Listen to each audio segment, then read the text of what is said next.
হোক বা রাত, এইরকম একটা ফাঁকা শুনশান ট্রেনে কোনো মহিলাই কিন্তু সেফ নয়। যাই হোক, তবুও ঠাকুরের নাম নিয়ে এবং মনে অনেকটা সাহস জুটিয়ে চলছি।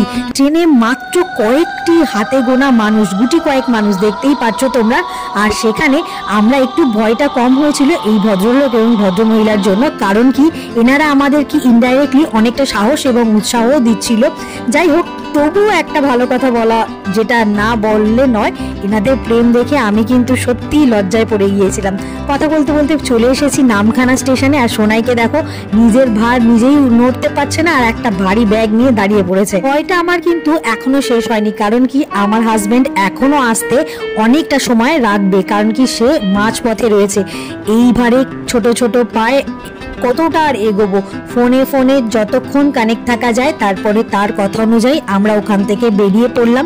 চারিদিকটা আমার অচেনা একেবারেই নয়, এই গন্তব্যে আমি অনেকবারই এসেছি, কিন্তু তবুও একাকিত্বটা সবসময় মানুষের মনে একটা ভয়ের সঞ্চয় করে। যাই হোক, আমার কাছে এই জিনিসগুলো উপেক্ষিত। সেই সময় এত গরম পড়েছিল, আমার ভাববার সময় ছিল না, আর বাচ্চাটার খুব খিদেও পেয়ে গেছিল।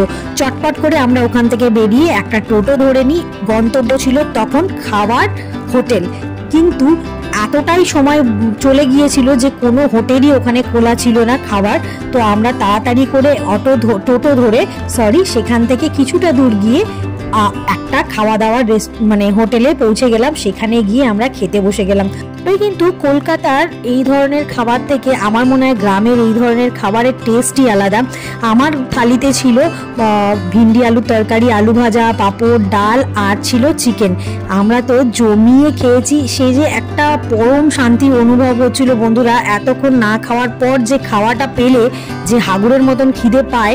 যাই হোক, চলো আমরা খাই। কিন্তু এখনো শেষ হয়নি, তোমাদের সঙ্গে এখনো অনেক গল্প, অনেক নতুন নতুন জায়গা দেখানোর বাকি রয়েছে। চলো আজ তবে আসি, দেখা হচ্ছে অন্য একটি ব্লগে। টাটা, তোমরা ভালো থেকো, সুস্থ থেকো। আর আমার ব্লগগুলো যদি তোমাদের ভালো লাগে তাহলে অবশ্যই লাইক করে পাশে থেকো।